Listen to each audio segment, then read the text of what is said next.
Okay, so I want to talk to you. We're going to do a fun little activity using oil pastels. And this is another technique that creates a painterly effect. We're going to start with the square.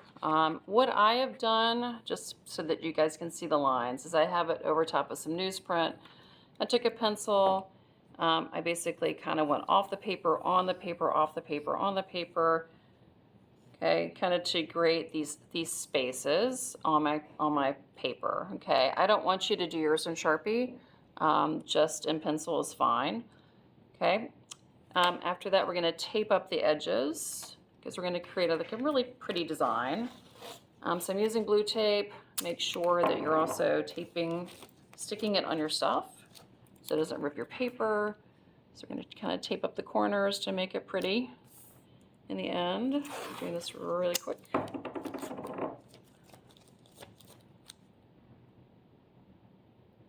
And then that way, because it's in pencil, you can erase those lines when you're finished.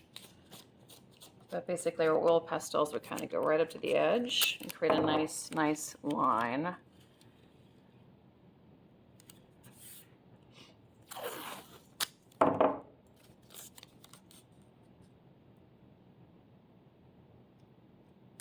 Okay.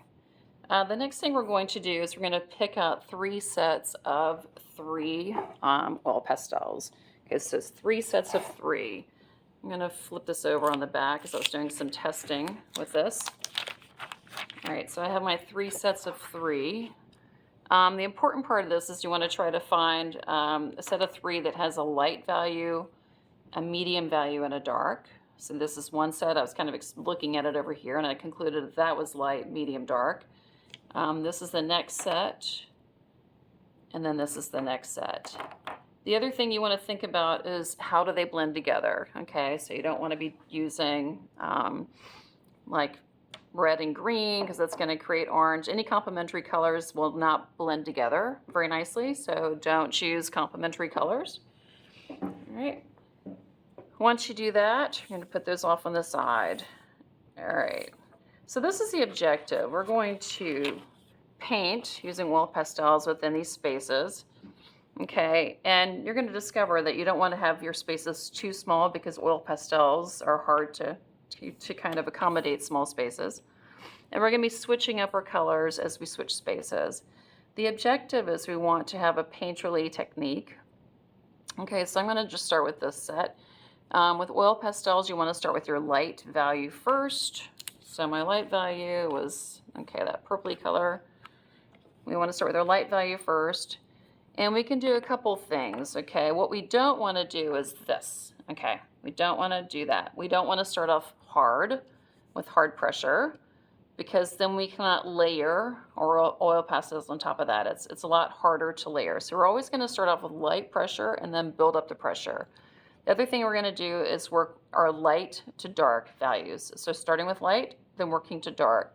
Okay, with acrylics, it's actually the opposite. You work dark and then build up to your light. Okay, but oil pastels, we're starting light and building up to our dark.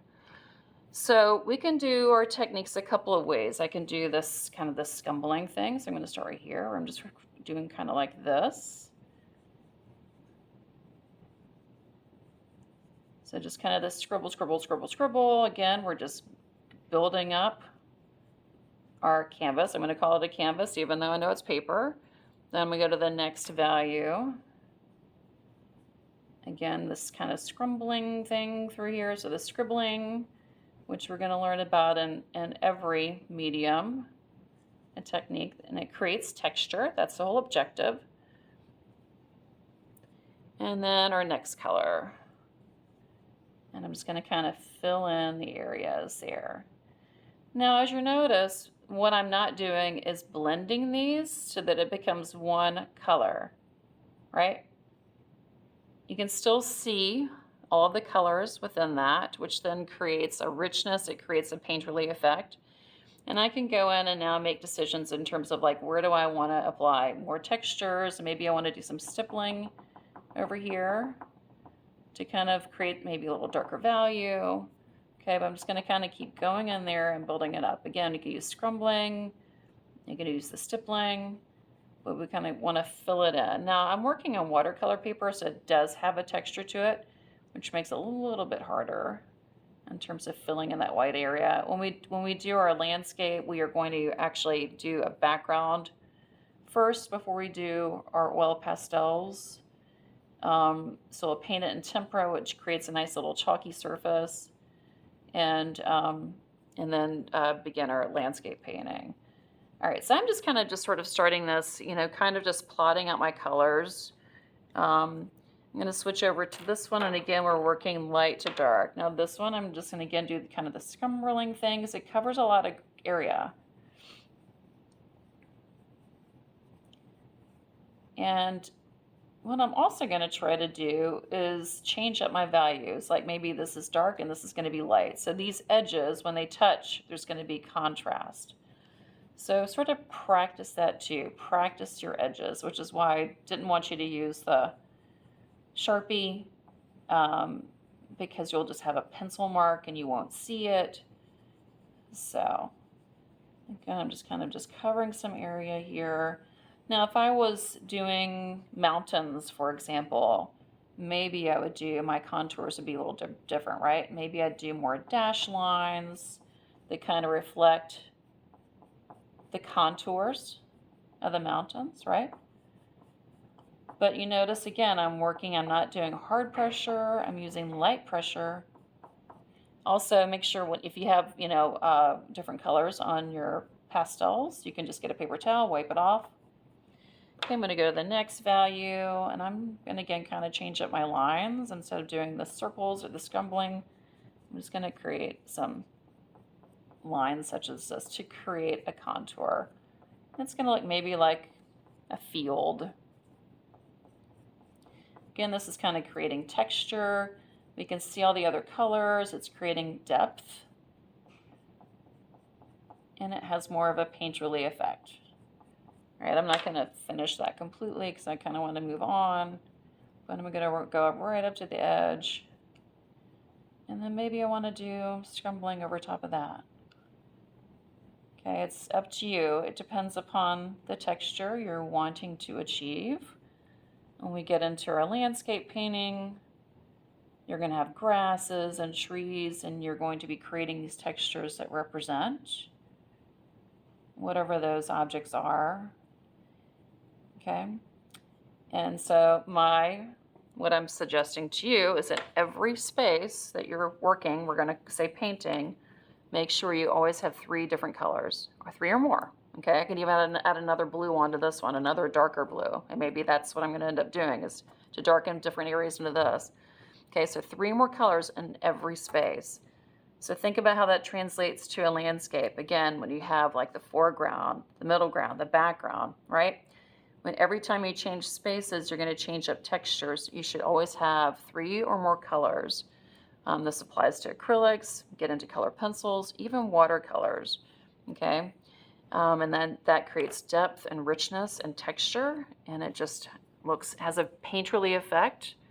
Okay, we are now working as artists. We are not working as elementary students that are just taking colors right out of the bin. Hey, you're okay. No, it's okay. Come on. So that's what we're practicing. Okay, I'm going to switch sides.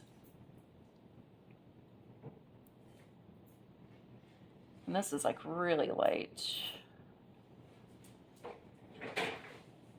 which is okay. All right, the next one is this one. And again, change up your textures. Maybe you want to do the stippling.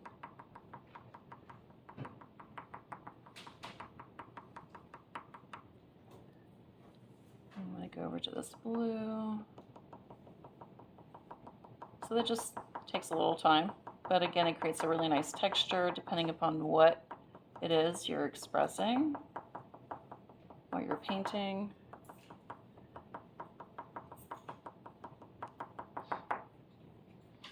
I think I'm going to add this blue in here too. So one thing as you get into painting, you want to create kind of unity through your composition, and pulling these colors through creates a really beautiful composition and creates unity. It's just very pleasing, harmonious.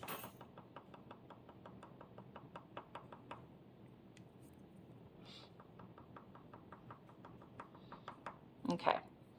Anyway, you kind of get the idea, and then when you're finished, you're gonna be pulling off the tape, and you have this really nice, beautiful edge on the edge, like that. Okay, and I think that you should go darker with your values. Right now, all of my values are kind of the same, so keep pushing your values, making some darker areas, some lighter. Okay, so your eye kind of flows through the composition.